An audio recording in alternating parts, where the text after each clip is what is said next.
semuanya.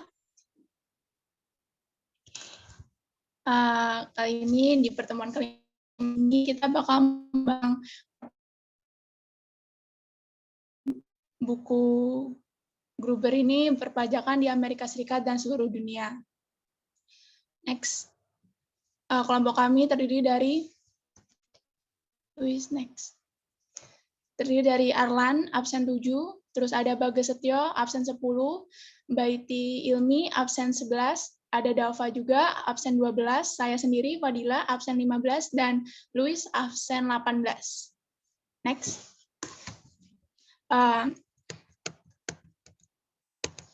Di sini pengantarnya kita membahas perpajakan. Pajak ini memainkan peran penting nih untuk area politik dan kebijakan pemerintahan. Contohnya di tahun 1988 itu, George Harvey ini membuat pidato yang berkata, baca bibir saya, tidak ada pajak baru. Akhirnya mengisolasi banyak kaum konservatif ketika dia menaikkan pajak pada tahun 1990. Dan setelah itu dia tidak kepilih lagi di pemilihan selanjutnya, karena dia menaikkan pajak di tahun 1990. Next. Di materi ini kita mempelajari tentang tinjauan tentang jenis perpajakan yang ada di US di berbagai tingkat pemerintahan. Terus ada pajak pendapatan federal itu apa, struktur pajak penghasilan dan keadilan itu apa, dan bagaimana mengukur basis pajak. Materi pertama itu kita bakal bahas tentang jenis pajak. Jadi pajak itu secara umum dibagi menjadi 5, yaitu pajak pendapatan atau tax on earning. Terus yang kedua itu pendapatan individu, yaitu atau tax on individual income. Terus ada juga pendapatan perusahaan, tax on corporate income.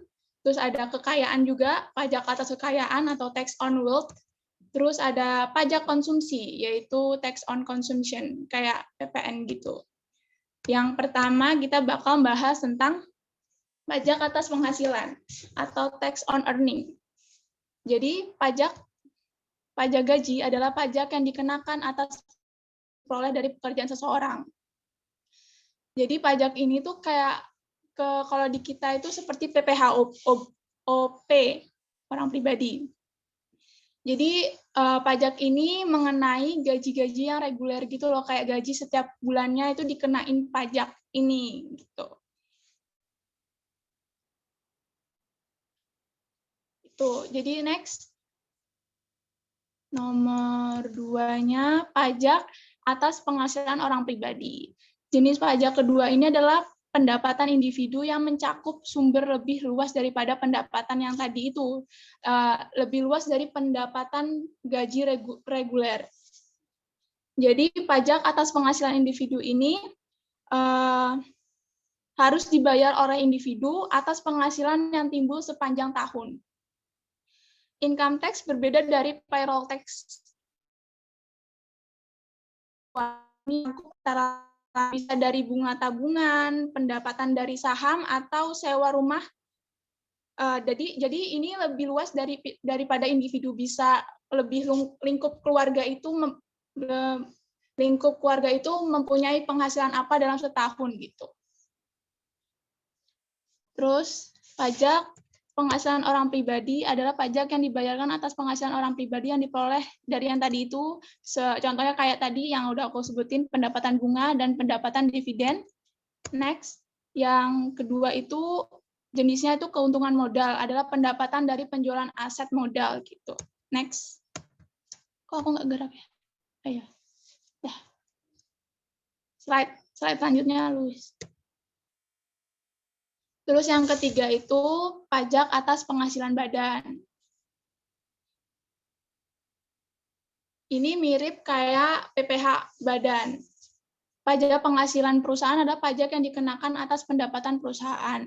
Jika perusahaan tidak dikenakan pajak, pendapatan pemilik modal mungkin lolos dari pajak. Tuh. Next.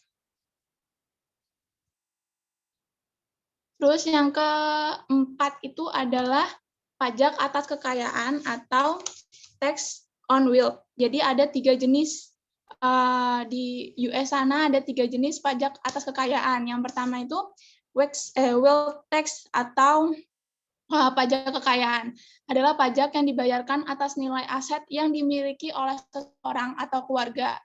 Contohnya kekayaan mungkin termasuk real estate atau saham gitu. Terus yang kedua itu jenisnya adalah pajak properti atau property tax.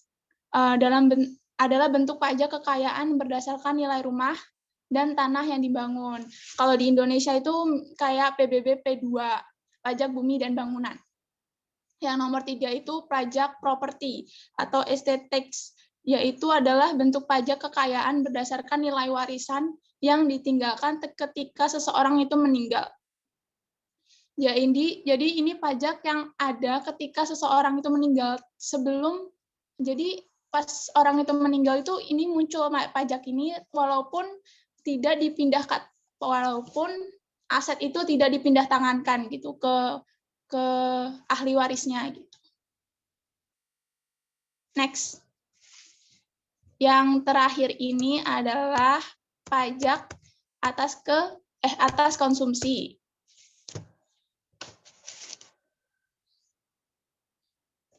Jadi ada 3 jenis juga pajak atas konsumsi.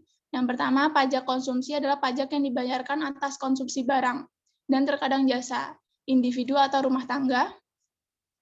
Terus ada pajak penjualan, adalah pajak yang dibayarkan oleh konsumen pada vendor di tempat penjualan. Yang pajak penjualan ini mirip kayak PPN, tapi bedanya di US ini tidak kayak regulasinya lebih simpel gitu loh, nggak kayak kan PPN keluaran, di US nggak ada. Terus yang terakhir itu ada cukai, adalah pajak yang dibayarkan atas konsumsi barang tertentu gitu.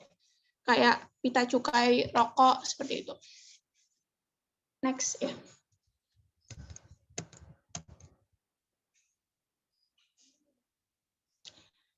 Pajak penggajian, pendapatan dan kekayaan yang tadi yang nomor 1 sampai 4 itu adalah pajak langsung, karena pajak langsung membebankan sumber daya individu. Sedangkan yang terakhir tadi, pajak konsumsi disebut pajak tidak langsung, karena pajak tersebut mengenakan pajak atas penggunaan sumber daya daripada sumber daya itu sendiri. Jadi dia mengenakan barang-barang yang dikonsumsi gitu. Next.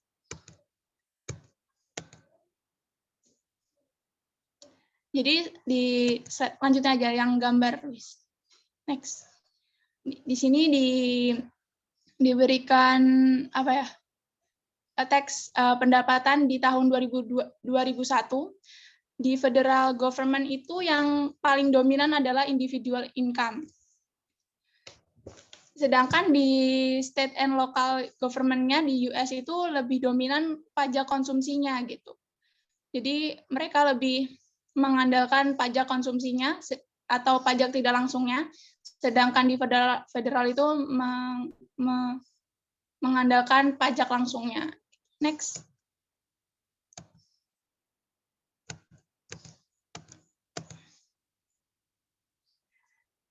Di gambar 2 ini adalah lebih ke bukan ke US, ini lebih ke rata-rata dunia gitu. Rata-rata dunia lebih lebih mengandalkan pajak konsumsi gitu dibanding pajak individual income. Sedangkan di Indonesia juga lebih persis, tidak jauh berbeda mungkin. Next. Terus ini sama kayak penjelasan tadi.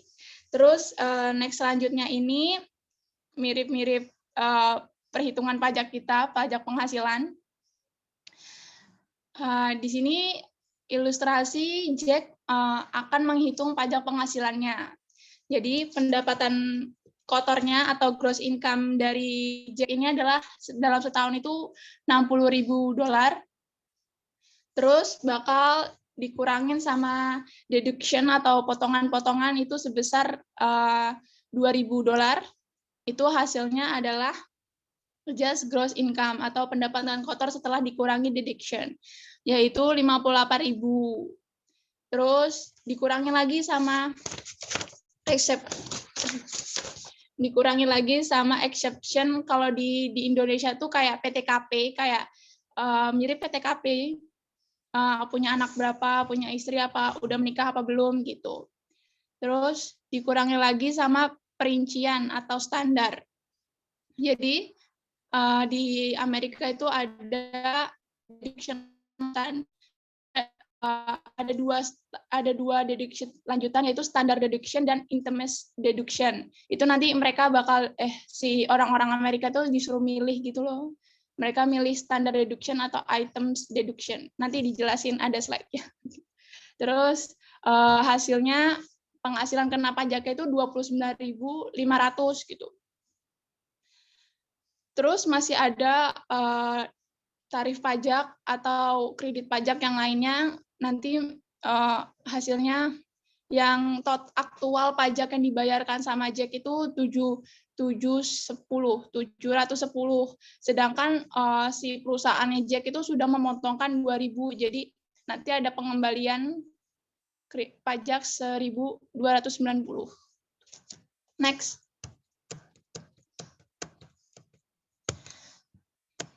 Ini penjelasannya tadi, pendapatan kotor, gross income-nya adalah total dari berbagai sumber pendapatan individu selama setahun, termasuk di dalamnya upah, bunga, dividen, dan pendapatan sewa lain-lain. Terus ada juga tadi yang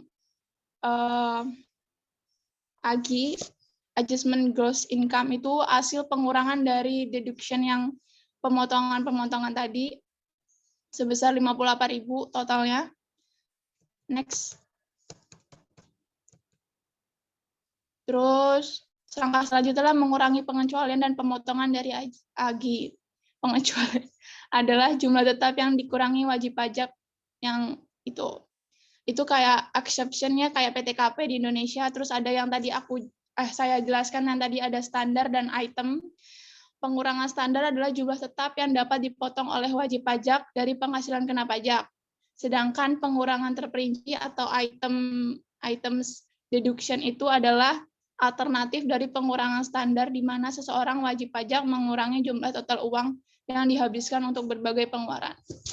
Jadi pengurangan standar sama pengurangan item itu apa ya? Mereka itu orang Amerika itu milih gitu, mau pakai deduction yang mana, mau pakai yang standar apa atau item. Kalau item itu mereka jadi setiap tahun itu mereka nggak sama gitu. Itu mengurangi kayak mereka sumbangan itu mengurangi pajak yang dibayarkan, terus ada bunga hipotek dan pendapatan pajak negara kayak pajak daerah juga. Kalau yang standar itu tiap tahunnya sama gitu. Jadi mereka mempertimbangkan mau pakai yang mana. Next.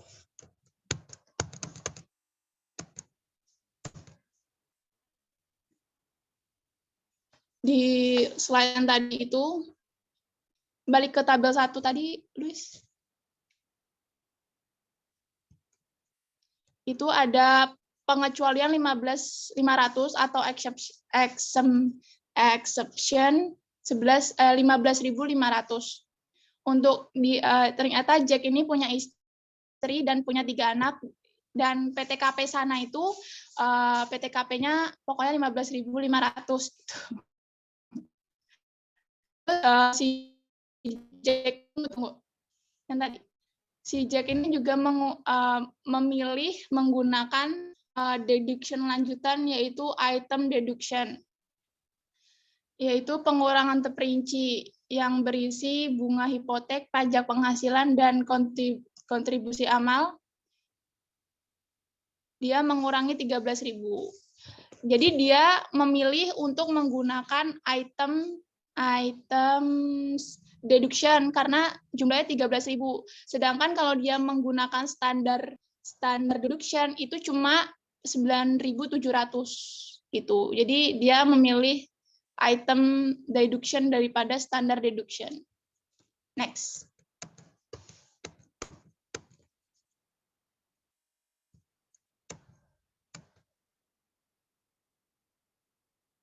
Belum ya? Setelah dikurangi, ya lanjut. Setelah dikurangi dengan pengecualian, Jack memiliki penghasilan kena pajaknya 29.500. Penghasilan kena pajaknya tadi itu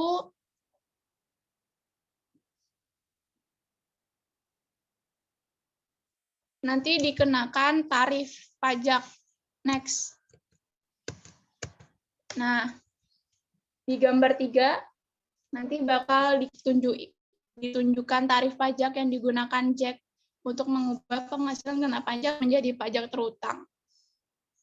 Di sini si Jack ini kena tarif pajak 10%. Nah, di sini adalah tarif pajak di US. Ini mirip kayak di Indonesia, kayak kalau 0 sampai 50 juta itu kena 5% gitu.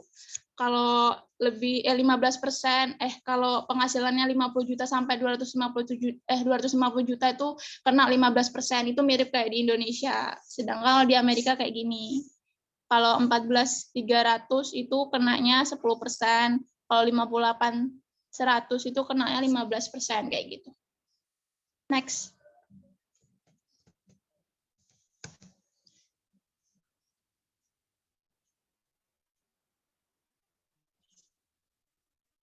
Jadi untuk mengilustrasikan betapa dramatisnya seorang pekerja yang paham pajak dapat mengubah basis pajaknya, bayangkan pasangannya sudah menikah dan berpenghasilan tunggal yang hasilkan $90.000 berkontribusi 13.000 ke mengambil pengurangan standar. Jadi karena tadi yang deduction lanjutan itu milih antara dia mau milih standar deduction atau item deduction, jadi kayak nggak pasti gitu loh. Nanti tarifnya itu bisa beda-beda. Next. Dalam kasus Jack ini, penghasilan kena pajaknya adalah 29.500. Maka dia kena tarif 10% dan 15%. Dan dia menghasilkan 3.710 pajak. Nah, kayaknya bakal ada kredit pajak karena yaitu beberapa wajib pajak dapat mengurangi kewajiban pajak mereka dengan kredit pajak, yaitu jumlah di mana pembayaran pajak diizinkan untuk mengurangi pajak yang harus mereka bayarkan kepada pemerintah melalui pengeluaran seperti kredit pajak anak, kredit pajak biaya perawatan anak dan tanggungan, kredit pajak untuk lansia, penyandang cacat, dan kredit harapan dan pembelajaran sumber hidup. Yang terakhir adalah kredit kesempatan kerja. Ini bisa mengurangi kewajiban pajak yang dibayarkan. Dengan 3 anak, kredit pajak Jack adalah 3.000, mengurangi pajak yang harusnya dia bayar 3.700. Harusnya dia bayar 3.710 karena dia bisa mengkreditkan pajaknya sebesar 3.000 karena dia punya 3 anak gitu. Jadi dia cuma bayar 710. Gitu. Pemotongan adalah pengurangan taksiran pajak yang terutang langsung dari penghasilan pekerjaan. Pengembalian dana atau refund itu terjadi karena withholding itu lebih besar dari pajak yang harus dibayarkan. Jadi pihak ketiga atau perusahaan itu membayarkan lebih besar dari pajak aktualnya. Makanya ada refund atau pengembalian dana. Sebesar ini menerima pengembalian dana sebesar 1.290. Next.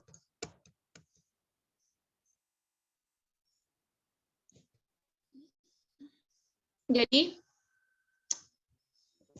karena ada deduction dan exemption di perhitungan tadi, jadi orang itu kayak nyari-nyari sampai mereka itu malah nggak bayar pajak gitu loh, saking banyaknya pengurangan dan pengecualian pemotongan pajak gitu.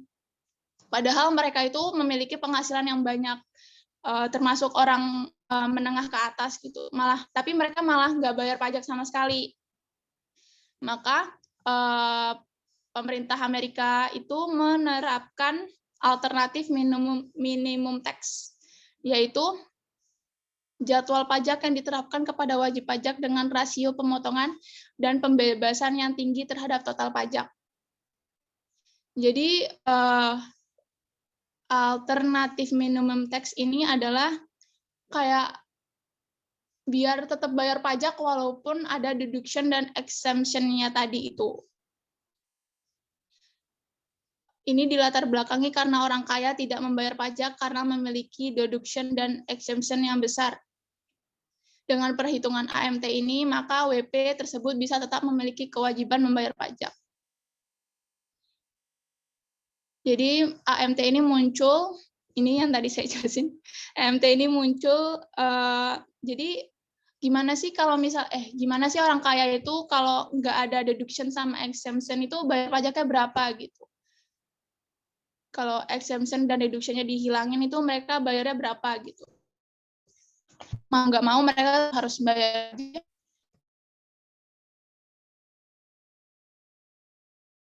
Ini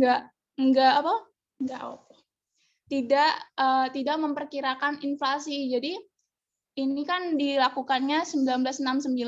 Kalau diterapkan sama sekarang kan misalnya orang kaya di tahun 1969 itu menghasilkan $200. Nah, sedangkan di masa sekarang itu $200.000 itu adalah hal yang kecil gitu. Orang menengah pun menghasilkan duit segitu. Jadi ada permasalahan di inflasi ini. Perlu ada perubahan dalam undang-undang terkait AMT ini karena perlu mempertimbangkan inflasi.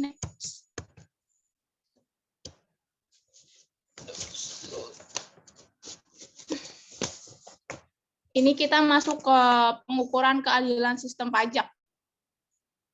Jadi keadilan pajak itu sebetulnya ambiguitas. Jadi keadilan pajak merupakan perhatian penting bagi warga negara di seluruh dunia. Misalnya pajak jajak pendapatan yang diusulkan Margaret pada tahun 1990, memungut biaya tetap harus merata pada semua individu tanpa memandang pendapatannya. Menyebab ini karena merata semua orang harus bayar pajak sekian gitu, jadi menyebabkan kerusuhan. Namun pengertian tentang pajak, tentang apa yang adil berbeda-beda di setiap orang. Ada beberapa konsep umum yang digunakan untuk mengukuran keadilan pajak. Next. Jadi ada dua pengukuran keadilan pajak, yaitu pajak average tax rate atau marginal tax rate. Yang tarif pajak marginal atau marginal tax rate adalah presentasi yang dibayarkan dalam pajak atas dolar berikut yang diperoleh. Contohnya kayak yang 15% tadi, Luis. Coba sebelumnya. Yang 15%, 5% gitu. Itu contoh marginal tax rate.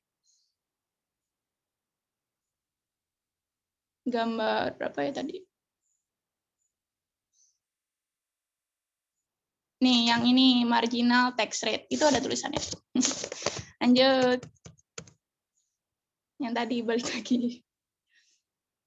Itu contoh marginal tax rate. Terus yang average tax rate atau rata-rata itu adalah presentasi pajak yang dibayar dari total pendapatan.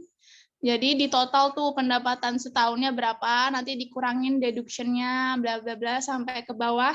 Nanti yang dibayarkan itu berapa hasil pengurangan deduction-nya. Terus dibandingin tuh sama total pajaknya, dibagi misalnya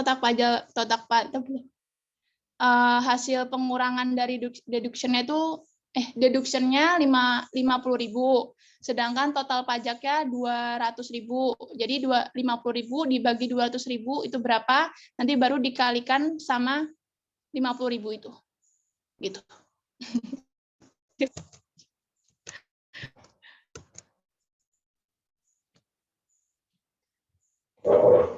Terus terkait vertikal dan ini tarif pajak dan wajib. Perbedaan penting lainnya adalah tarif pajak menurut undang-undang dan efektif. Tarif pajak wajib atau tarif pajak menurut undang-undang adalah tarif pajak yang tercantum dalam jadwal pajak resmi, sedangkan tarif pajak efektif adalah tarif pajak yang sebenarnya dibayarkan oleh seseorang atau pajak aktualnya. Keduanya berbeda karena sejumlah pengecualian dan pengurangan dari penghasilan kena pajak yang mengurangi basis pajak. Next. Selanjutnya, ada dua tujuan distribusi sering dikutip dalam mengukur keadilan pajak. Jadi, ada keadilan vertikal dan keadilan horizontal.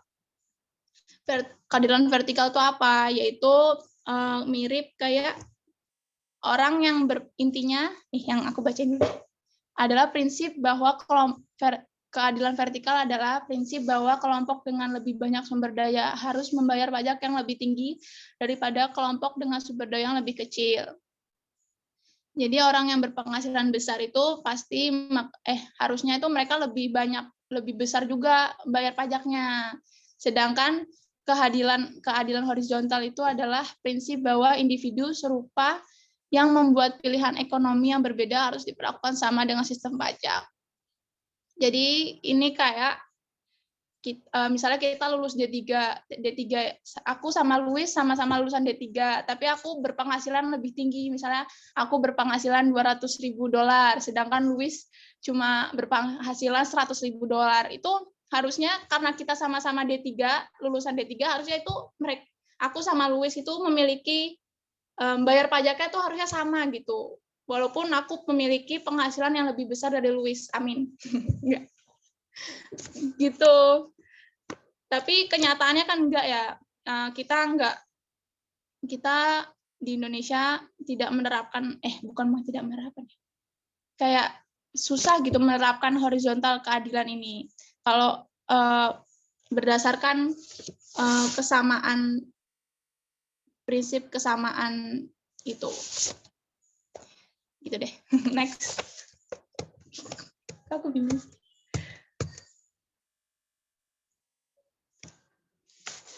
Jadi maka lebih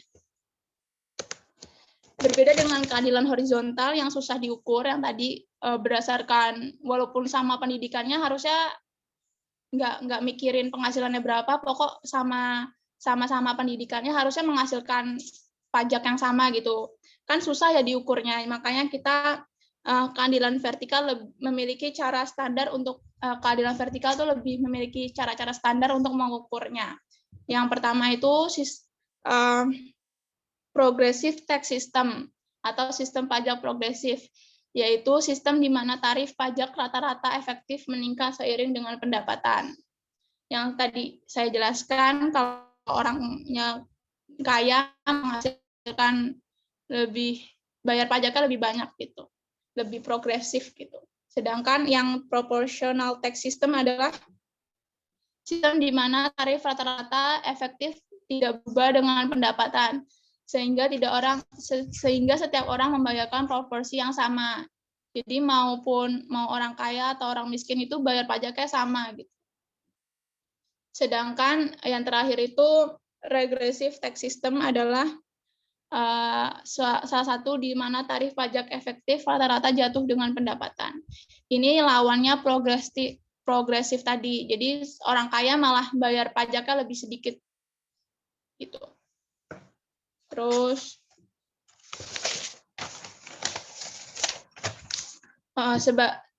sebagian besar analisis akan setuju bahwa untuk menjadi adil secara vertikal, sistem pajak harus progresif. Jadi kalau lebih adil itu kalau vertikal dan menggunakan sistem progresif. Namun politisi sering memiliki gagasan tentang keadilan yang sesuai dengan agenda mereka.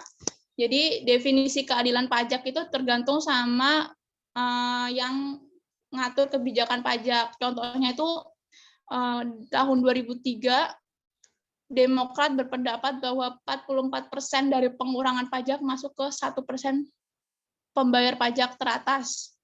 Sedangkan di Partai Republik menunjukkan bahwa pembayaran pajak ini sudah membayar 38% dari semua pajak penghasilan. Kira-kira sebanding dengan pemotongan pajak. Gitu. Next. Jadi di US atau di tempat lain, Dasar perhitungan pajak adalah penghasilan setelah dikurangin deduction, exemption, dan kredit, sehingga taxable income atau pajak itu lebih kecil dari total penghasilannya. Jadi pajak yang dibayarkan lebih kecil dari total penghasilannya. Sedangkan ada nih teori dari Simon itu berbeda sama prakteknya gitu. Jadi Simon itu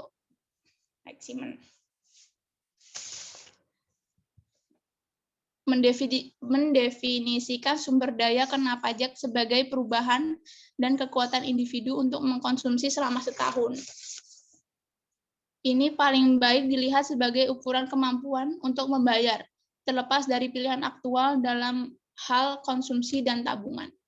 Jadi Simon ini harusnya nggak perlu dimasukin gitu pilihan aktual konsumsinya dan tabungannya dalam perhitungan pajak.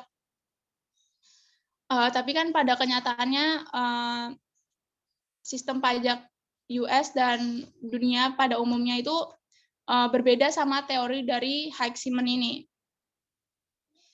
Nyatanya ada pengurangan dari kesehatan yang disediakan. Next. Definisi dari Simon ini sesuai sama keadilan vertikal dan horizontal yang tadi saya jelaskan gitu. Dalam hal ekuitas vertikal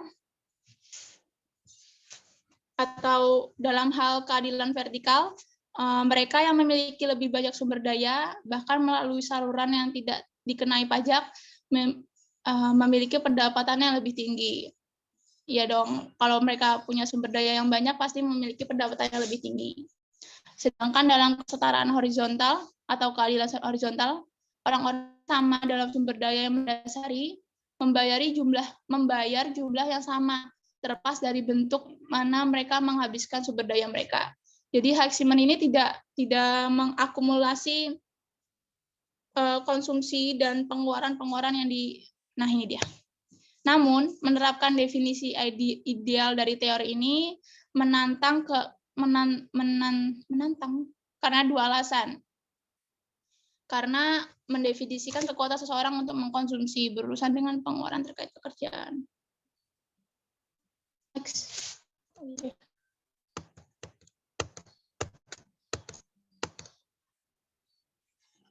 Jadi,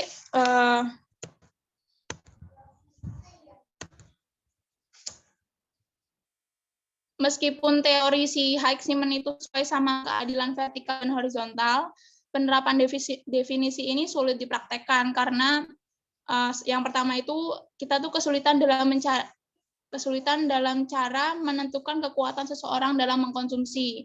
Yang kedua itu gimana menentukan biaya yang dikeluarkan dalam rangka pekerjaan. Yang pertama ini yang kita tuh sulit mendefinisikan kemampuan individu untuk membayar pajak. Atau definition power to consumption. Berbagai guncangan mempengaruhi kemampuan untuk membayar dan digunakan untuk membenarkan pemotongan dalam sistem pajak yang sebenarnya. Seperti ada biaya yang menjadi rasional untuk dikurangkan pada sistem pajak Amerika berupa pengurangan biaya berikut seperti kerugian harta benda dan korban jiwa. Contohnya tuh kayak kebakaran, terus biaya pengeluaran medis atau biaya kesehatan atau biaya pajak dari daerah. Itu sebetulnya kan rasional gitu kalau dikurangkan dari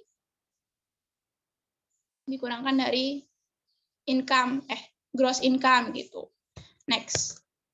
Jadi si teori ini kurang bisa dipraktekkan. Yang kedua ini, meskipun ini mempengaruhi kemampuan untuk membayar, mereka mungkin menjadi pilihan sampai batas tertentu. Individu memiliki konsumsi. Pembayaran pajak negara bagian atau kayak di kita itu pajak daerah lebih tinggi. Kalau kita bayar pajak lebih tinggi di daerah itu berarti mencerminkan kalau di daerah itu memiliki fasilitas yang bagus gitu. Jadi deduction penuh untuk keduanya sulit dibenarkan dengan, jadi yang tadi itu nggak sesuai sama teori yang disampaikan oleh Simmons gitu. Next. Terus masalah yang kedua itu adalah kita tuh sulit bagaimana menentukan biaya yang dikeluarkan dalam rangka pekerjaan. Kalau di sini tuh pengeluaran tidak untuk konsumsi tetapi mencerminkan biaya mencari nafkah. Contohnya itu kayak kalau di perusahaan itu ada pengeluaran yang sebetulnya pengeluarannya itu untuk memperoleh nafkah gitu, malah pengeluaran itu malah memperoleh penghasilan. Contohnya itu iklan perusahaan. Itu kan iklan perusahaan bukan buat konsumsi gitu. Iklan perusahaan itu tujuannya untuk mendapatkan penghasilan untuk perusahaan, bukan buat konsumsi perusahaan gitu. Ini maksudnya ini sulit. Kalau nggak ada ini tuh gimana? Gitu. Nggak dikurangin dari income. Next.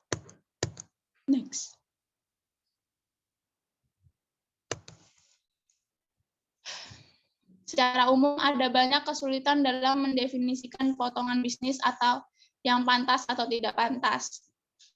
Seorang guru geografis sekolah menengah mengeklaim tur dunia 18 negara senilai 5.047 dolar selama 6 bulan sebagai biaya bisnis. Dia mengaku mengunjungi tempat eksotis ini untuk membantu dalam mengajar. Karena dia guru geografis gitu kan, dia perlu melakukan tur ini. Sedangkan pengadilan pajak tidak mengizinkan pemotongan tersebut, menyimpulkan bahwa setiap manfaat pendidikan yang diperoleh dari pengalaman ini adalah de minimis. Next. Jadi pengeluaran dia 5.047 itu tidak diizinkan untuk dikurangin gitu dari pendapatannya. Dalam kasus lain, seorang pria mengklaim biaya bisnisnya sebesar 30.000 untuk menjual amfetamin, kokain dan ganja pada tahun 1981. Meskipun IRS tidak mengizinkan pemotongan, yang 30.000 itu tidak diizinkan sebagai potongan gitu. Pengadilan pajak membatalkan keputusan tersebut. Setelah dia diizinkan untuk mengklaim pemotongan untuk biaya bisnis ini, dia dijatuhi hukuman 4 tahun penjara. Di kasus ini malah yang 30.000 itu diklaim untuk malah jadi pemotong dari uang dari pendapatan dia gitu. Walaupun akhirnya dia di penjara juga, tapi kan dipotong gitu. Nggak kayak si yang guru tadi. Next. Akhirnya sebelum tahun 1996, perusahaan US berada pada posisi yang tidak menguntungkan dalam bisnis internasional. Karena negara lain perusahaan mereka untuk menghapuskan sebagai biaya bisnis, biaya penyuapan pejabat asing. Setelah tahun 1996 ini tidak lagi dapat dikurangkan. Next.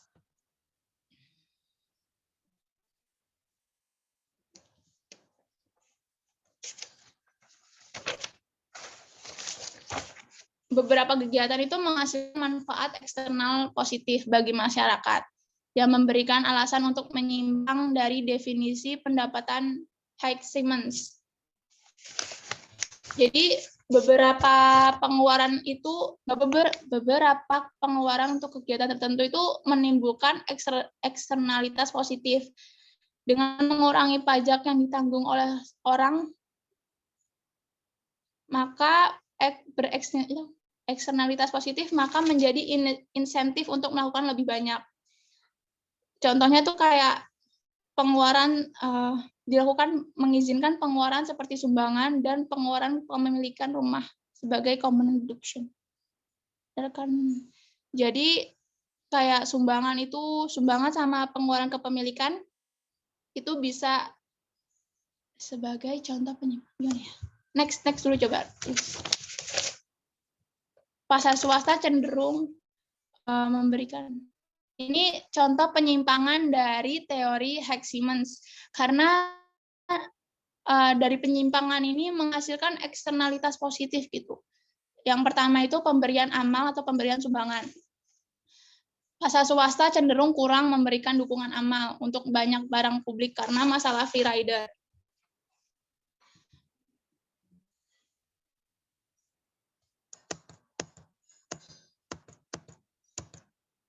Karena pengeluaran sumbangan dapat menjadi tax deductible, maka harga relatif memberikan, misalnya harga relatif untuk sumbangannya itu $1 karena dia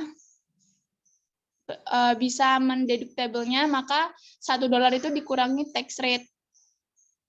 Akhirnya harga relatif pengeluaran sumbangan lebih murah daripada konsumsi lainnya.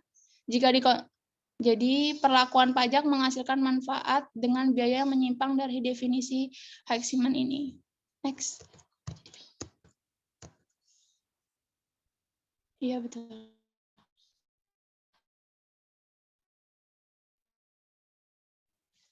Terus kan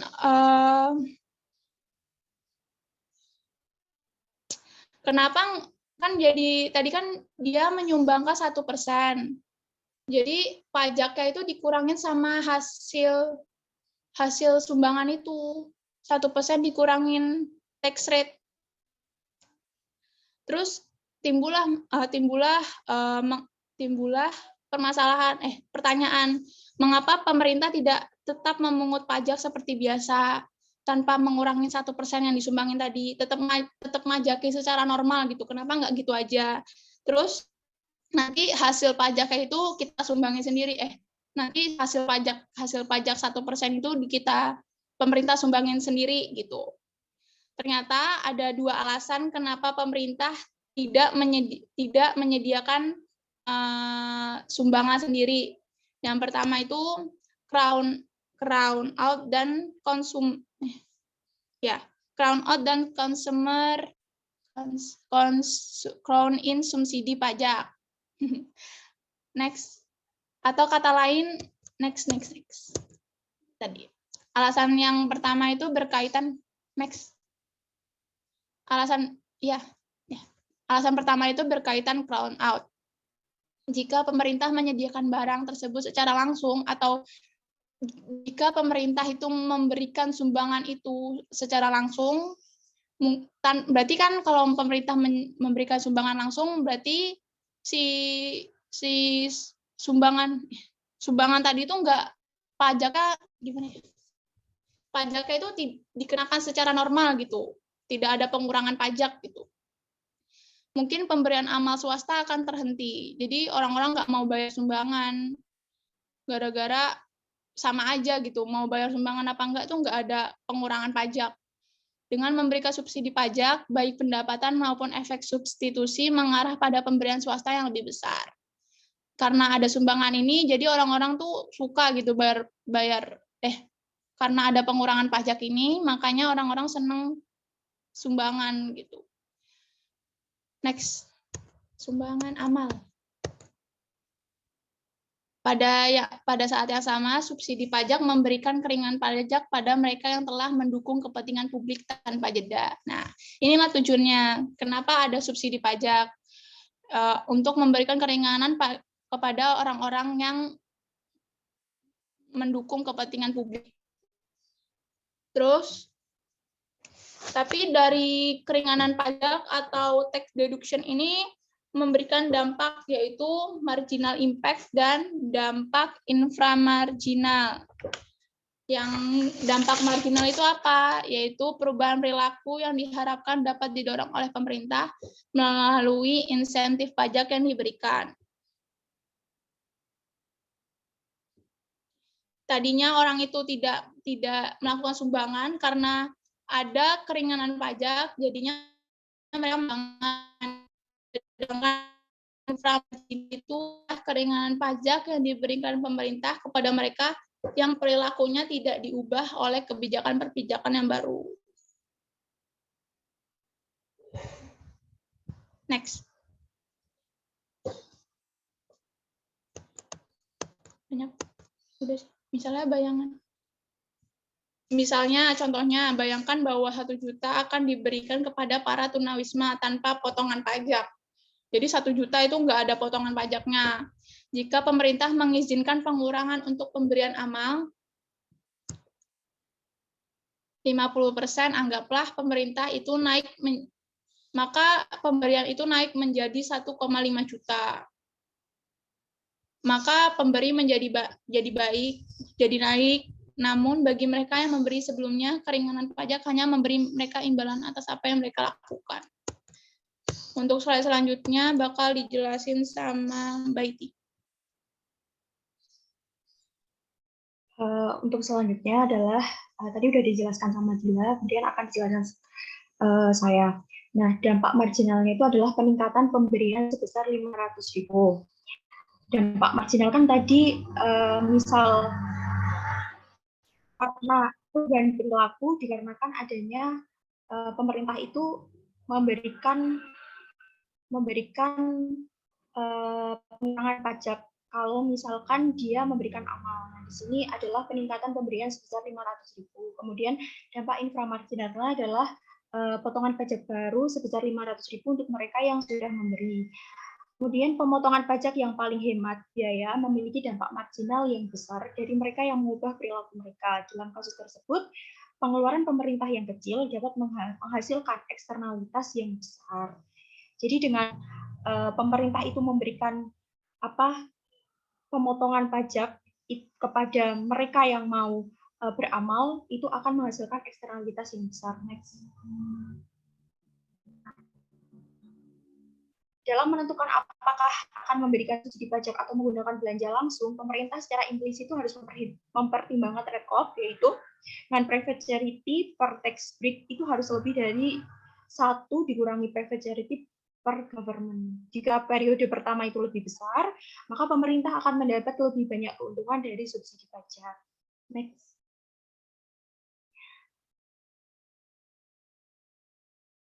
Dengan elastisitas ini, efek marginal dari subsidi pajak sama dengan efek inframarginal, atau $1 dalam pendapatan pemerintah yang berkurang menyebabkan $1 dalam peningkatan belanja amal. Jadi kalau misalkan pemerintah itu memberikan pengurangan pajak, itu artinya akan meningkatkan belanja amal. Nah, bukti juga menunjukkan bahwa $1 pengeluaran pemerintah langsung meningkatkan pengeluaran keseluruhan. Pada dasar ini, mensubsidi pemberian pribadi adalah cara yang lebih efisien untuk menyediakan sumber daya amal. Next. Subsidi pajak juga lebih disukai karena menjaga kedaulatan konsumen. Preferensi legislator mungkin tidak sama dengan preferensi warga negara. Kerugiannya adalah bahwa sektor swasta mungkin tidak dapat memastikan distribusi belanja amal yang efisien. Next. Nah, kemudian tadi yang sudah dijelaskan oleh Dila, terdapat penyimpangan lain dari definisi Hayek-Simon tadi dibenarkan dengan alasan eksternalitas adalah subsidi pajak untuk kepemilikan rumah. Misalkan sebuah BPK itu kan adalah perjanjian untuk menggunakan properti tertentu. Biasanya rumah sebagai jaminan untuk pinjaman. Nah, di sini pembayaran bunga dari hipotek itu dapat dikurangkan dari pajak, sedangkan pembayaran sewa apartemen tidak. Pengurangan bunga hipotek menyebabkan hilangnya pendapatan sebesar $70 miliar per tahun untuk pemerintah federal. Next.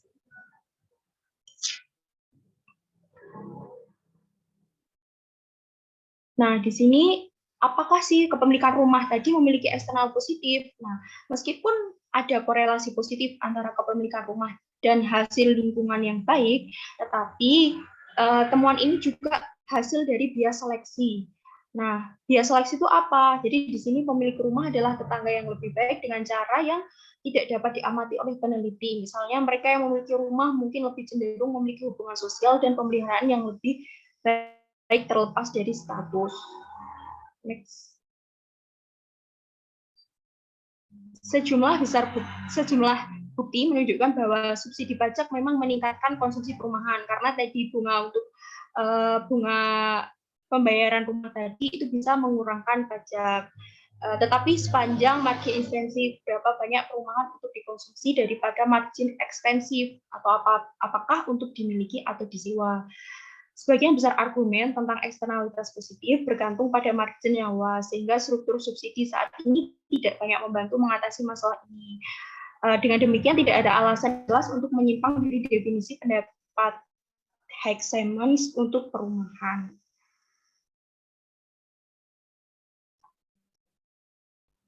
Nah, kemudian ada pertimbangan lain yang muncul ketika menyimpang dari definisi Hayek-Simons tadi. Apakah pengurangan pajak atau kredit pajak sih yang lebih tepat? Nah, kalau pengurangan pajak atau potongan pajak itu adalah jumlah di mana wajib pajak itu diperbolehkan untuk mengurangi penghasilan kena pajaknya mereka ya melalui pengeluaran untuk sumbangan amal atau hipotek rumah.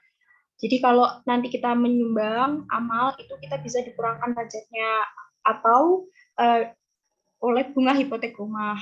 Misalkan harga efektif aktivitas diturunkan dari $1 menjadi 1 dikurangkan berapa yang untuk sumbangan amal atau bunga hipotek rumah. Next. Nah, kalau kredit pajak itu memungkinkan pembayar pajak untuk mengurangi jumlah pajak yang terhutang kepada pemerintah dengan jumlah tertentu. Nah, jika pengeluaran individu di bawah jumlah kredit, harga efektif aktivitas diturunkan dari $1 menjadi $0. Jika pengeluaran di atas, maka harga efektifnya adalah $1. Next.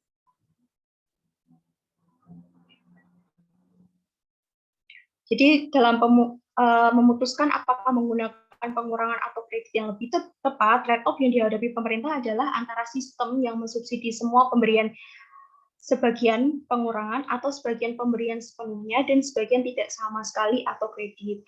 Atas dasar efisiensi, instrumen yang sesuai akan bergantung pada sifat permintaan barang bersubsidi dan apakah penting untuk mencapai beberapa tingkat perilaku minimal, misalnya cakupan kesehatan atau konsumsi perumahan. Next.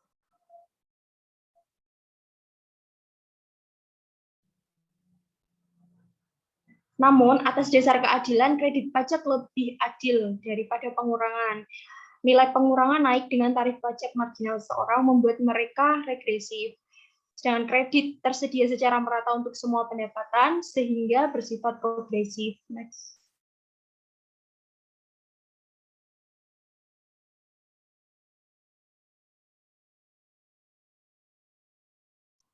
Pada kenyataannya, kredit pajak mungkin tidak terlalu progresif jika mereka yang memiliki kewajiban pajak rendah tidak dapat mengembalikan kelebihan kredit tersebut.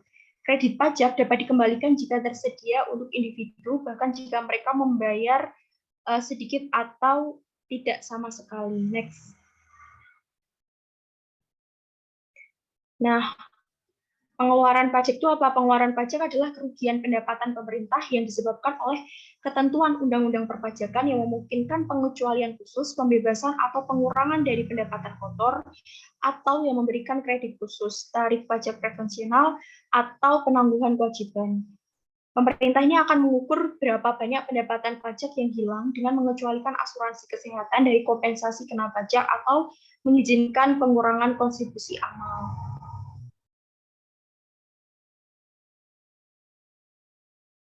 Nah, di sini nanti ada tabel 2 itu akan menunjukkan pengeluaran pajak. Di sini pemerintah diproyeksikan kehilangan $740 miliar melalui semua pengeluaran pajak.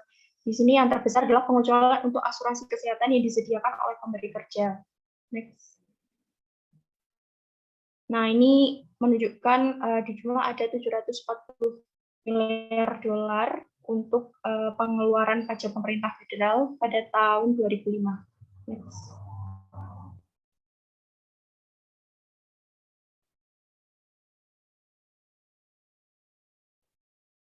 Nah, pajak pernikahan. Nah, di sini unit perpajakan yang tepat juga merupakan tugas yang sulit. Haruskah pemerintah mengenakan pajak atas pendapatan keluarga atau pendapatan secara individu? Tidak mungkin merancang sistem perpajakan yang mencapai 3 tujuan berikut. Yang pertama, progresivitas, ekuitas horizontal lintas keluarga, dan kesetaraan horizontal lintas pernikahan. Misalnya kenetralan pernikahan. Next. Nah, di sini tuh ada di tabel 3, next. Ada dua keluarga, ada Hillary dan Hillary, kemudian ada George dan istrinya. Nah, mereka itu kalau ditarik secara menggunakan pajak perorangan, itu Hillary dapatnya 32.000, kemudian Bill dapatnya 1.000. Sehingga kalau di jumlah itu, kalau bayarnya secara perorangan itu 33.000. Sedangkan kalau George sama Laura, itu kalau misalkan mereka pajak perorangan yang ditarik satu-satu itu 13.000 menjadi 26.000. Nah, padahal penghasilan mereka kalau dijumlahkan itu satu keluarga itu sama 150.000. Tapi kalau misalkan mereka ditarik secara individu, mereka beda. Nah, next.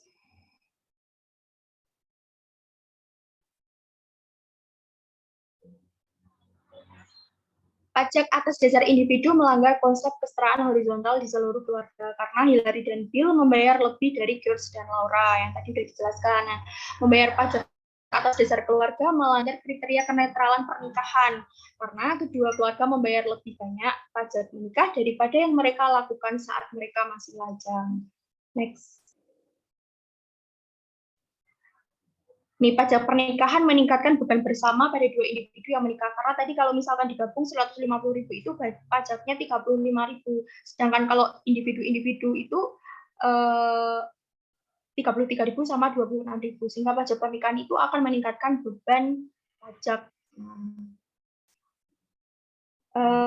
Dimungkinkan untuk menghapus pajak pernikahan jika pengurangan standar untuk pasangan menikah cukup besar. Tapi ini masih belum netral pernikahan. Pada kenyataannya, beberapa pasangan menghadapi pajak pernikahan dan bonus pernikahan lainnya.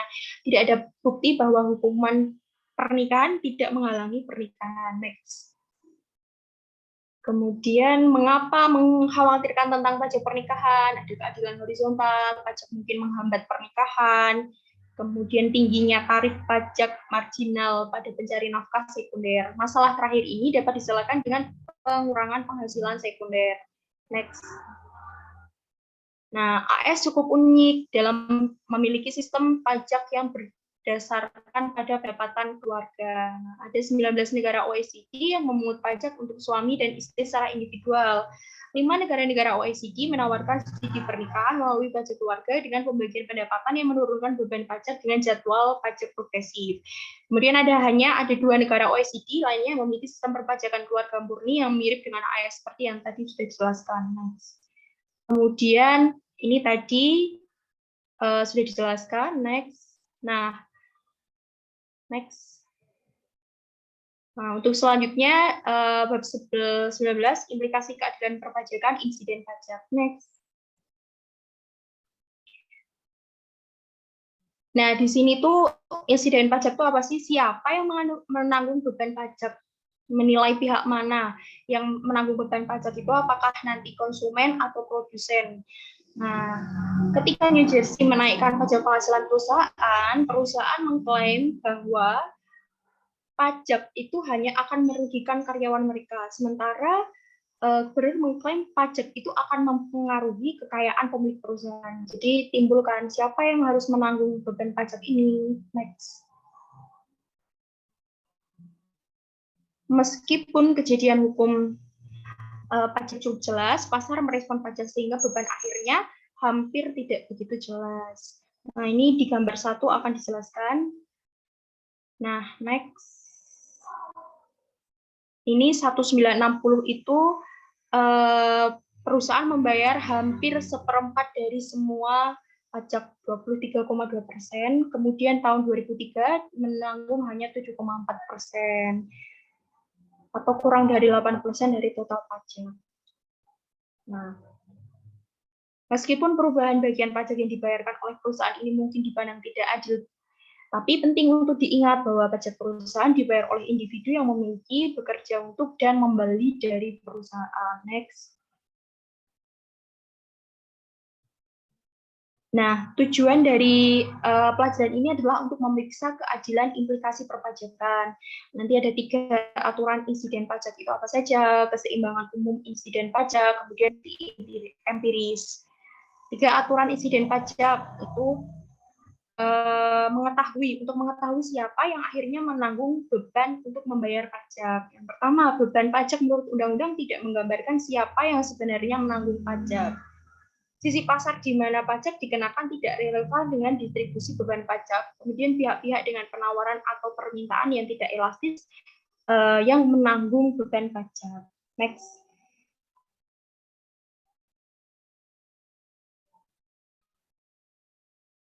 Ini kalau insiden menurut hukum adalah beban pajak yang ditanggung oleh pihak yang mengirimkan cek kepada pemerintah. Misalnya pemerintah bisa mengenakan 50% pajak per galon untuk pemasok bensin. Nah, kalau insiden ekonomi itu adalah beban perpajakan yang diukur dengan perubahan sumber daya yang tersedia untuk setiap agen ekonomi sebagai akibat dari perpajakan. Misalkan jika SPBU menaikkan harga bensin sebesar 25 sen per galon, akibatnya konsumen akan menanggung setengah dari pajak itu. Next.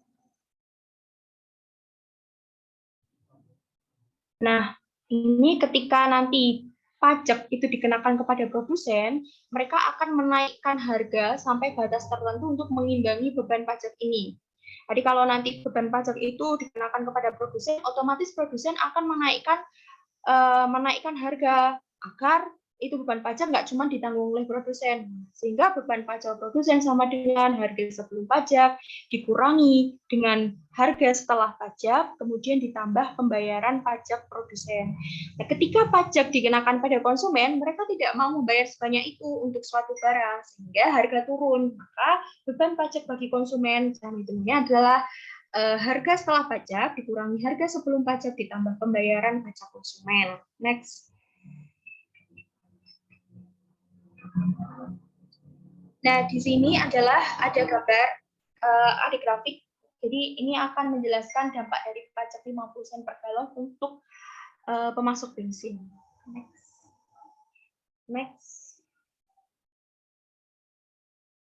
Nah, next. Next. Next. Nah, ini jadi yang A, ini yang pertama itu kan grafik A itu adalah grafik sebelum dikenakan pajak. Jadi di sini itu masih harga bensin itu awalnya hanya 1,5 dolar. Nah, kemudian dikenakan pajak terhadap produsen sebesar 50 sen tadi atau 0,50 ini ya. Nah, kemudian menyebabkan kurva penawaran itu yang di B, yang di grafik B itu kurva penawaran akan bergeser ke kiri. Sehingga menimbulkan harga naik. Nah, harga naik karena produsen menaikkan bensin agar keuntungan tidak berkurang terlalu banyak akibat pajak. Kemudian tercipta keseimbangan baru, yaitu harga di 1,8. Nah, kemudian pada akhirnya konsumen dan produsen akan berbagi beban pajak di sini. Uang yang diterima produsen itu adalah 1,8, tetapi yang menjadi haknya itu hanya 1,3 karena yang 0,5 tadi diserahkan untuk pajak. Jadi dia hanya menerima 1,3. Nah, beban pajak yang ditanggung produsen berarti 1,5, kan tadinya harganya 1,5, kemudian dikurangi sama 1,3 yang hanya dia terima, berarti 0,2. Dalam arti lain, seharusnya kalau tidak ada pajak, itu produsen dapat pendapatan 1,5. Kan kalau nggak ada pajak, dia dapat 1,5. Tapi karena ada pajak, dia hanya dapatnya itu 1,3 saja. Uang yang dibayarkan konsumen itu adalah 1,8. Padahal jika tidak ada pajak, ia bisa hanya membayar 1,5. Nah, sehingga konsumen membayar 0,3 lebih tinggi dari yang seharusnya. Inilah jumlah beban yang ditanggung oleh konsumen. Jadi tadi kan konsumen tuh bisa kalau cuma bayar 1,5 kalau nggak ada pajak. Tapi karena ada pajak, harga menjadi 1,8. Akhirnya beban yang ditanggung konsumen adalah sebesar 0,3. Next. Nah, ini adalah penjelasan tadi. Next. Sini pajak bensin tadi memiliki dua efek, bisa mengubah harga pasar tadi menjadi 1,8 dan produsen sekarang harus membayar pajak kepada pemerintah tadi sebesar 0,2 tadi ya.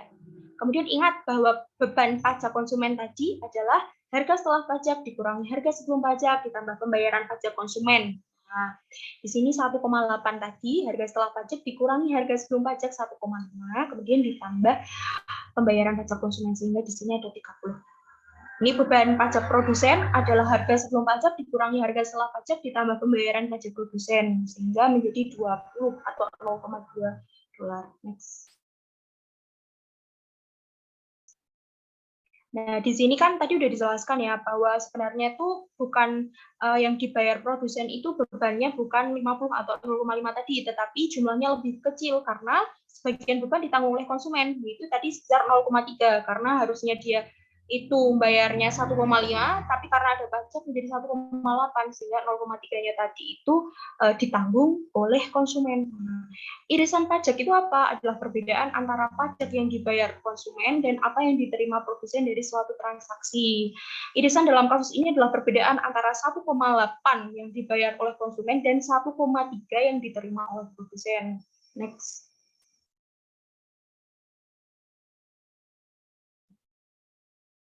Pertanyaan kedua untuk diperiksa adalah apakah pengenaan pajak konsumen bukan produsen akan mengubah analisis. Nah, di sini gambar 3 itu adalah menggambarkan dampak dari 50 sen per galon untuk peminat bensin. Next. Next. Nah, di sini itu keseimbangan pasar awal itu adalah 100 miliar galon itu dijual dengan harga 1,5. Nah, pajak 50 sen itu menurunkan kemauan membayar konsumen produsen sebesar 50 sen. Dengan demikian kurva permintaan itu akan bergeser ke D2. Nah, pada harga asli pasar sekarang terdapat kelebihan pasokan bensin, kemudian produsen menurunkan harga mereka sampai P2 atau 1,3 dolar. Nah, ini keterangannya yang tadi. Next. Ini seperti sebelumnya, pajak bensin baru memiliki dua efek, mengubah harga pasar dan konsumen sekarang harus membayar pajak kepada pemerintah. Di sini beban pajak konsumen, harga setelah pajak dikurangi harga sebelum pajak ditambah pembayaran pajak ini 0,3, kemudian beban pajak produsen, harga sebelum pajak kurangi harga setelah pajak ditambah pembayaran pajak produsen 0,2. Next. Next. Meskipun hanya ada satu harga pasar ketika pajak dikenakan, ada dua harga berbeda yang dilacak oleh para ekonom. Itu ada harga kotor dan harga setelah pajak. Harga kotor itu harga yang ada di pasar.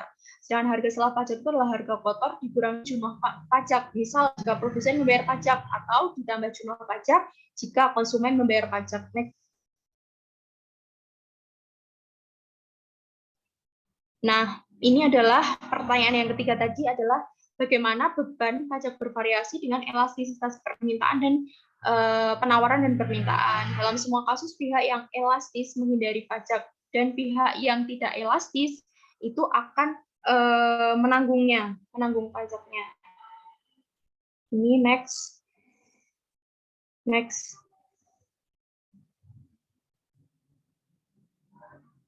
Next.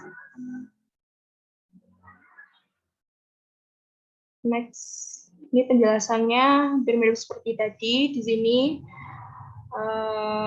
ini masih sama beban pajak konsumen tadi. Next. Nah, di sini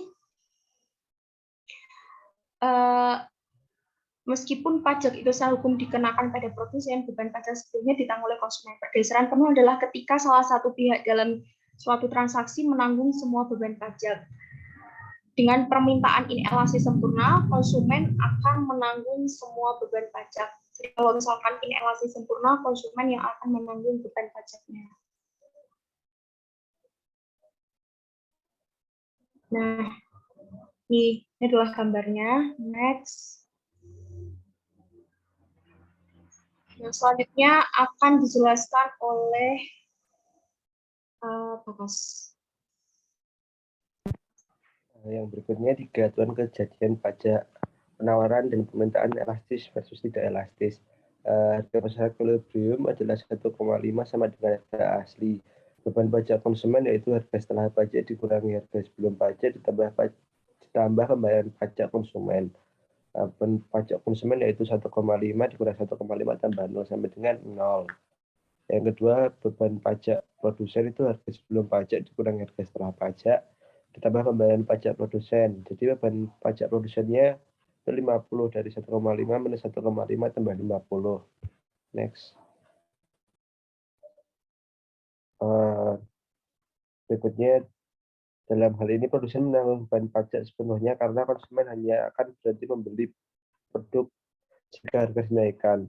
Kasus ekstrim ini menggambarkan poin umum, yaitu pihak dengan penawaran atau permintaan yang tidak elastis menanggung pajak, pihak dengan penawaran atau permintaan elastis menghindarinya. Permintaan lebih elastis ketika ada banyak pengganti yang baik. Misalnya makan cepat saji di restoran. Permintaan kurang elastis ketika penggantinya cuma sedikit seperti obat. Pasokan lebih elastis ketika pemasok memiliki lebih banyak alternatif penggunaan sumber daya mereka. Pada gambar 6 akan menggambarkan ilustrasi kasus ini, di mana memperhatikan permintaan konstan, penawaran yang lebih baik tidak elastis menyebabkan beban pajak yang lebih besar pada produsen.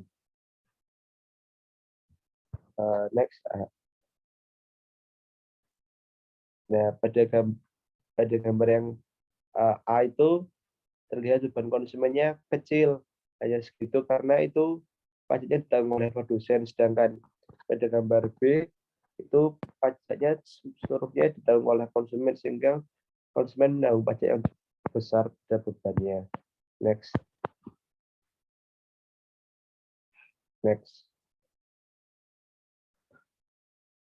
Akhirnya, penting untuk dicatat bahwa meskipun kualitas berubah secara dramatis dengan permintaan elastis sempurna, fokus dari kejadian pajak adalah pada harga, bukan kualitas.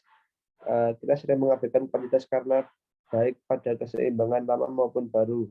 Konsumen acuh tak acuh antara membeli barang kena pajak dan membelanjakan uangnya di tempat lain. Next. Perpanjangan insiden pajak. Yang pertama, yaitu faktor produksi, pasar persaingan tidak sempurna, akuntansi untuk sisi pengeluaran. Next. Perpanjangan insiden pajak. Perpanjangan insiden pajak di pasar faktor. Banyak faktor-faktor produksi seperti tenaga kerja. Seperti contoh, gambar 7A, sudah pajak pekerja. Dalam masa tenaga kerja dikenakan. Next. Next. Dapat dilihat pajaknya itu dapat merubah kurva yang dari sebelum S1 menjadi S2 yang pertama pada keseimbangan S1 pada W-nya 5,15 berubah menjadi H2 pada 5,65. Next. Pajak 1 dolar. Ini next, ini penjelasan yang tadi. Sekarang pada gambar 7B, pajak atas perusahaan, di mana peminta tenaga kerja dikenakan. Next. Nah, kalau ini tadi kan berubah ke atas, kalau sekarang ke kiri. Tadi kan ke kanan, ini berubah ke kiri. Yang tadi sebelumnya keseimbangannya ada pada harga 5,15, sekarang ada pada harga 4,65. Next. Next.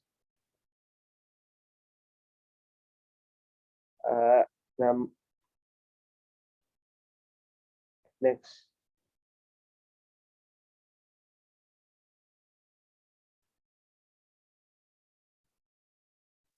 Dengan upah minimum, upah tidak dapat sepenuhnya menyesuaikan, sehingga kejadiannya akan berbeda. Pada gambar 8A, yang membebankan pajak pada pekerja.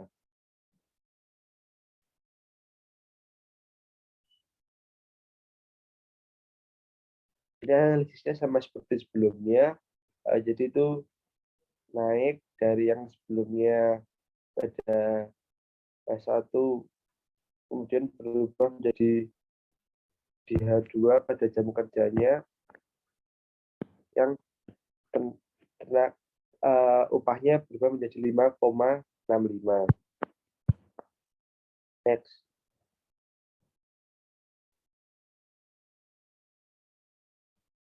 Next. Sekarang pada gambar 8B, membebankan pajak pada perusahaan.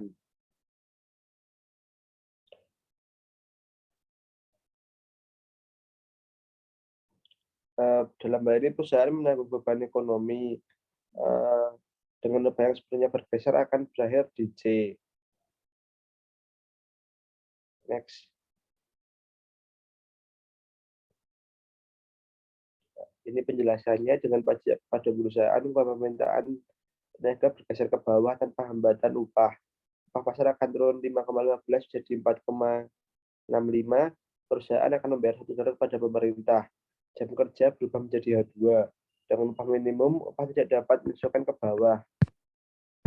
Sehingga perusahaan malah menuntut H3 lebih kecil daripada H2 jam tenaga kerja. Membayar 5,15 per jam dan juga membayar $1 kepada pemerintah. Beban ekonomi dari pajak jatuh pada perusahaan.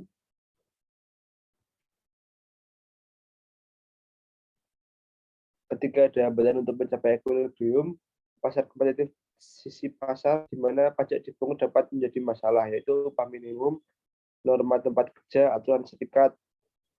Berikutnya ada lebih sering di pasar input daripada pasar output. Next. Analisis sejauh ini berfokus pada pasar yang kompetitif. Pasar monopoli adalah pasar di mana ada satu pemasok. Monopoli membuat harga, bukan penerima harga. Pada gambar 9A ini akan menunjukkan kurva monopoli.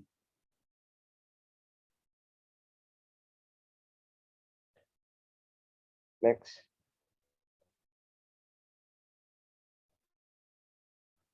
Tidak seperti persaingan sempurna, perusahaan monopoli menghadapi kurva pendapatan marginal yang miring ke bawah, karena ia menurunkan harganya pada semua unit untuk menjual unit lainnya.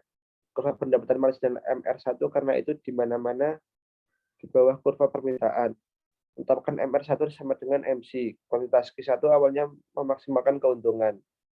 Sekarang pada gambar 9B, perhatikan pajak atas konsumen.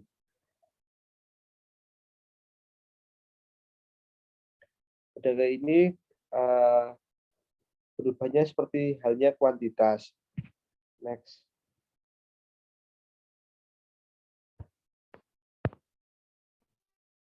Next, jelasannya aja. Pajak atas konsumen bergeser kurva permintaan ke bawah ke D2. Kurva pendapatan marginal terkait ke MR2.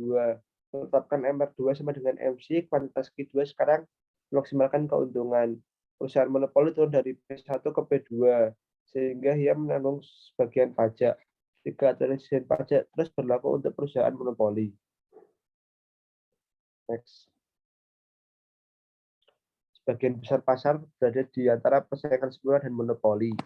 Pasar oligopoli adalah pasar di mana perusahaan memiliki beberapa kekuatan pasar dalam menetapkan harga, tetapi tidak sebanyak monopoli. Ada sedikit konsensus tentang bagaimana memusnahkan pasar ini. Ekonomi cenderung menganggap hasil insiden pajak berlaku di pasar ini juga. Satu ekstensi terakhir menanyakan bagaimana uang yang terkumpul akan dibelanjakan. Insiden anggaran berimbang adalah analisis insiden pajak yang memperhitungkan pajak dan manfaat yang dihasilkannya. Akan tetapi tidak nyaman untuk mengkhawatirkan sisi perpajakan dan pengeluaran pada saat bersamaan. Model sejauh ini berfokus pada keseimbangan parsial. Insiden pajak equilibrium parsial adalah analisis yang mempertimbangkan dampak pajak di pasar secara terpisah. Untuk mempelajari efek pasar terkait, kami menggunakan analisis equilibrium umum. Analisis ini adalah analisis yang mempertimbangkan efek pada pasar terkait dari pajak yang dikenakan pada suatu pasar. Next. Pertimbangan permintaan makanan di restoran akan dijelaskan pada gambar 10. permintaan akan makanan seperti itu kemungkinan besar akan sangat elastis. Dalam hal ini, permintaan akan makanan itu bersifat elastis sempurna. Dapat dilihat pada grafik. Next.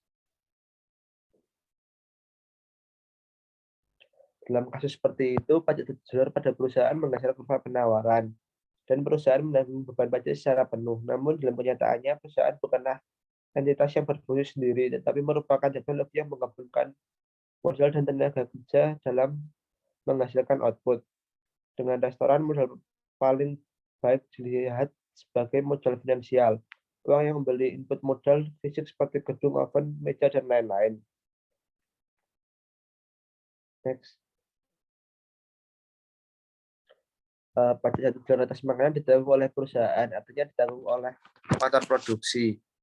Kami menjadikan ke pasar ini pada gambar.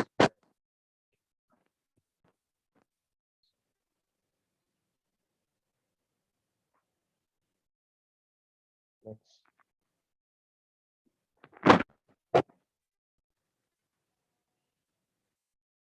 Next.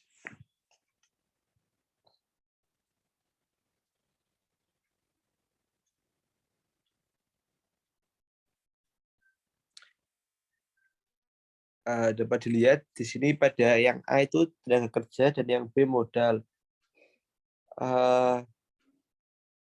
Itu dapat kita lihat terdapat perubahan dari kurva di 1 menjadi 2, yang dimana itu turun, yang sebelumnya keseimbangannya berada pada jamnya 1000 dan upahnya 8 berubah menjadi 900 dan 8.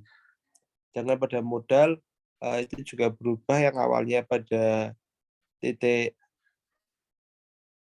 50 dan 10% berubah menjadi 8% dan 50. Next. Seperti pada ilustrasi, penawaran tenaga kerja sangat elastis karena pekerja tersebut dapat dengan mudah mencari pekerjaan di tempat lain. Pajak atas hasil produksi makanan di restoran akan mengurangi permintaan perusahaan akan tenaga kerja, mengurangi jumlah pekerja yang dipekerjakan tetapi tidak mengurangi tingkat upah mereka. Di sisi lain, dalam jangka pendek, pasokan modal kemungkinan besar akan tetap. Permintaan perusahaan untuk modal bergeser menurunkan tingkat pengembalian modal. Dalam jangka pendek, pemilik modal menanggung pajak dalam bentuk pengembalian investasi yang lebih rendah. Next. Dalam jangka panjang, penawaran modal tidak inelastis. Investor dapat menutup atau menjual restoran, mengambil uang mereka, dan menginvestasikannya di tempat lain. Dalam jangka panjang, modal kemungkinan akan menjadi sangat elastis karena akan banyak pengganti yang baik untuk berinvestasi di restoran tertentu di kota tertentu. Jika tenaga kerja dan modal sangat elastis dalam jangka panjang, siapa yang menanggung pajaknya? Salah satu faktor inelastis tambahan dalam proses produksi restoran adalah laba, yaitu pasokan jelas tetap ketika tenaga kerja dan modal dapat menghindari pajak. Satu-satunya cara agar restoran tetap buka adalah jika mereka membayar sewa tanah yang lebih rendah. Ruang lingkup pajak juga penting untuk insiden pajak. Pertimbangkan untuk mengenakan pajak restoran di seluruh negara bagian daripada hanya sebuah kota. Permintaan di pasar output kurang elastis, konsumen menanggung sebagian beban. Penawaran tenaga kerja juga kurang elastis. Cakupan pajak penting untuk analisis insiden karena menentukan elastisitas mana yang relevan dengan analisis. Pajak yang berbasis lebih luas lebih sulit untuk dihindari daripada yang sempit, sehingga respon produsen dan konsumen terhadap pajak akan lebih kecil dan lebih banyak tidak elastis. Ada juga potensi limpahan ke pasar output dari pajak restoran, bukan hanya pasar input. Pertimbangan pajak restoran di seluruh negara bagian menaikkan harga makanan. Ini memiliki efek pendapatan bagi konsumen, meningkatkan konsumsi barang-barang yang menggantikan makanan restoran seperti makanan di rumah, mengurangi konsumsi barang yang melengkapi makanan restoran seperti valet. Analisis equilibrium umum yang lengkap harus memperhitungkan efek di pasar lain ini. Seperti asumsi kejadian CBO, Kantor Kongres atau CBO telah memeriksa insiden perpajakan di AS. CBO mengasumsikan pajak penghasilan ditanggung sepenuhnya oleh rumah tangga yang membayarnya. Pajak gaji sepenuhnya ditanggung oleh pekerja terlepas dari kejadian hukum. Pajak cukai sepenuhnya dialihkan ke harga, pajak perusahaan sepenuhnya dialihkan ke pemilik modal. Next.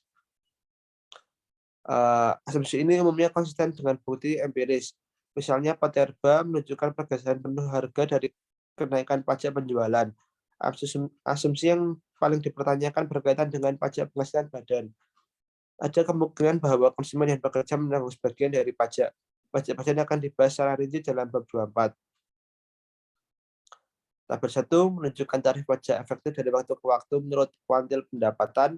Tarif pajak efektif adalah pajak yang dibayarkan relatif terhadap pendapatan total. Next. Ini dapat dilihat pada tabel. Next. Tabel itu menunjukkan bahwa tarif pajak efektif untuk orang miskin telah turun sejak tahun 85, sedangkan tarif efektif untuk orang kaya telah meningkat. Namun distribusi berbagai komponen sistem perpajakan berbeda-beda, misalkan pajak gaji, yang kemudian tarif pajak perusahaan yang efektif relatif kecil, tarif pajak penghasilan dan gaji, dan telah jatuh baik di bagian atas dan bagian dari distribusi pendapatan.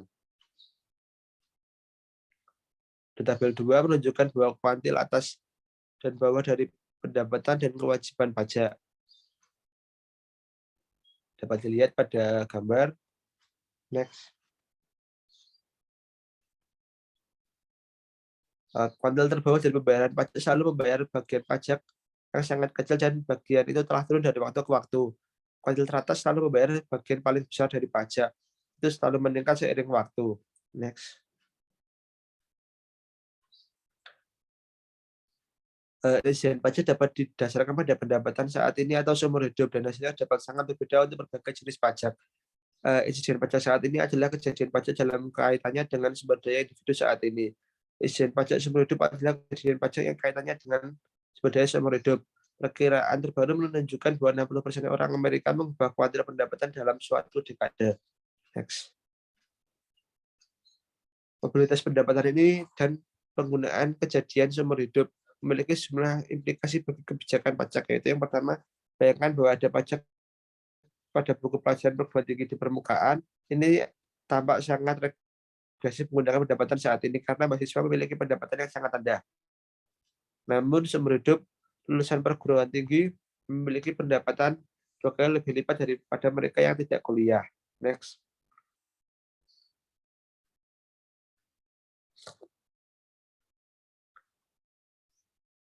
Rekap implikasi ekuitas perpajakan, yaitu 3 aturan insiden pajak, perpanjangan insiden pajak kesetimbangan umum, insiden perpajakan di Amerika Serikat.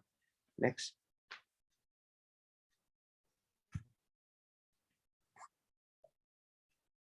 Sekian dari kelompok kami.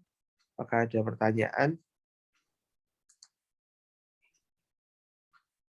Tidak usah ada pertanyaan ya. Oh Halo? iya, baik Kak. Kita langsung kuis saja karena waktunya 1 jam.